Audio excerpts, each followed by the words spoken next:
Welcome to my new video. तो जैसा कि हमने पिछली वीडियोस में पढ़ा है कि हम कर रहे थे एनसीईआरटी एक्सरसाइज को सॉल्व, जिसमें हमने अध्याय 3 की प्रश्नावली 3.1 के 6 प्रश्न सॉल्व कर लिए थे। आज हम करने वाले हैं प्रश्न 7, प्रश्न 8, प्रश्न 9 और प्रश्न 10 को हल, जिसमें हमारा प्रश्न 7 है समीकरण ये हमें दिया हुआ है आव्यूह के रूप में से ए बी सी तथा डी के मान ज्ञात कीजिए।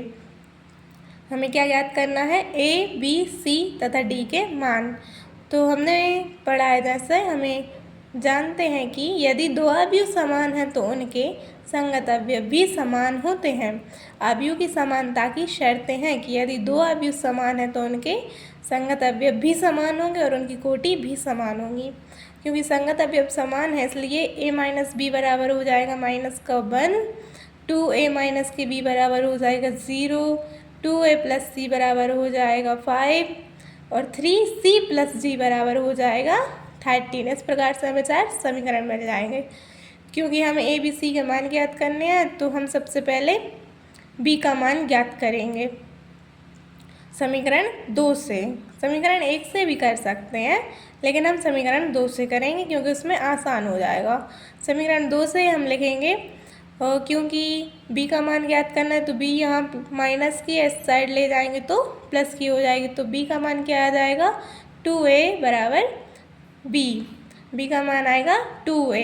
अब 2a को हम समीकरण 1 में रख देंगे b के स्थान पर, तो हो जाएगा a माइनस 2a बराबर माइनस का 1। और क्योंकि a माइनस 2a हैगा तो एक a में से 2a गए तो माइनस का a बचेगा क्योंकि माइनस की संख्या बड़ी है इसलिए। और बराबर में आ जाएगा माइनस का 1, माइनस से माइनस कैंसिल हो जाएगा, a बराबर हमारे पास आ जाएगा 1। अब a बराबर 1 को हम समीकरण 2 में फिर से रख देंगे क्योंकि हमें b का मान भी ज्ञात करना आएगा। तो 2a बराबर b था, इसमें हमने एक a का मान रख दिया तो 2 × 1 हो गया 2, तो हमारे पास b बराबर आ गया 2। अब हम समीकरण 3 में a का मान रखेंगे फिर से क्योंकि c का मान ज्ञात करना है। समीकरण 3 हमारे पास था 2a प्लस सी बराबर 5। इसमें हमने a का मान रखा, a का मान 1 था क्योंकि, तो 2 × 1 होएगा 2 प्लस c बराबर 5। c बराबर 5 माइनस के 2 क्योंकि यहाँ पे 2 प्लस के हैं, इस साइड आएंगे तो माइनस के हो जाएंगे। तो 5 माइनस के 2 बराबर 3। c बराबर हमारे पास आ जाएगा 3। अब क्योंकि हमें d का मान ज्ञात करना है तो समीकरण 4 में हम c का मान रख देंगे।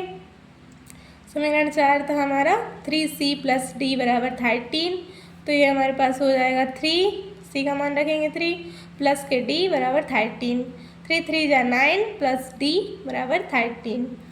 d बराबर 13 माइनस के 9 क्योंकि ये साइड प्लस के इस साइड आएंगे तो माइनस के हो जाएंगे, इसलिए माइनस के 9 और 13 में से 9 गए तो हमारे पास प्लस का 4 बचेगा।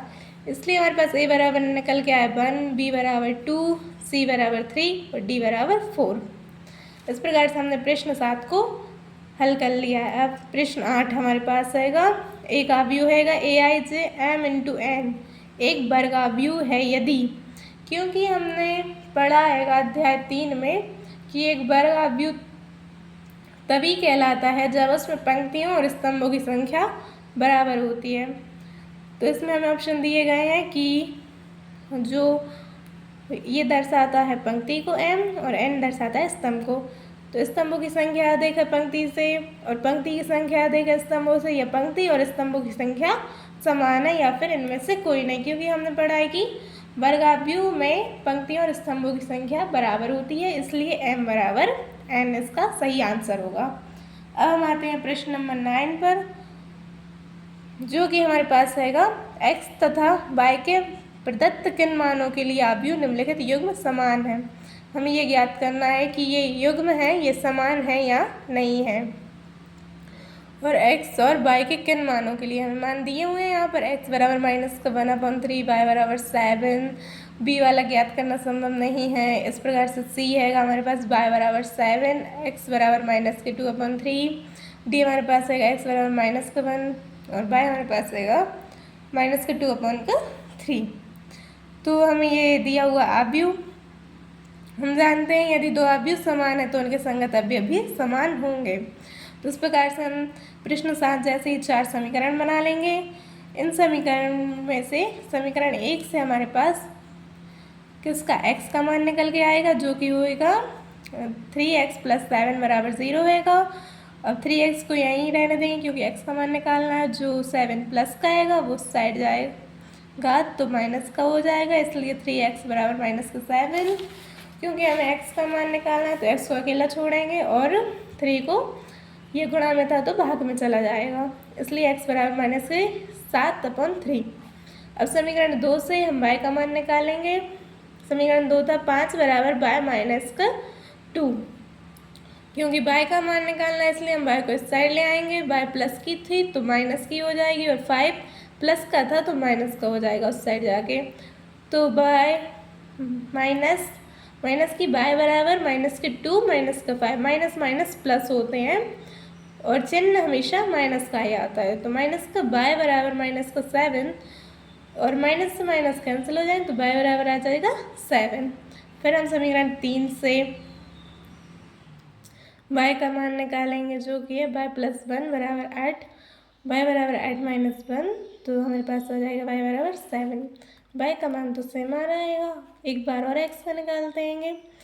तो यहाँ पे समीकरण था 2 - 3x = 4, माइनस का 3x = 4 माइनस का 2।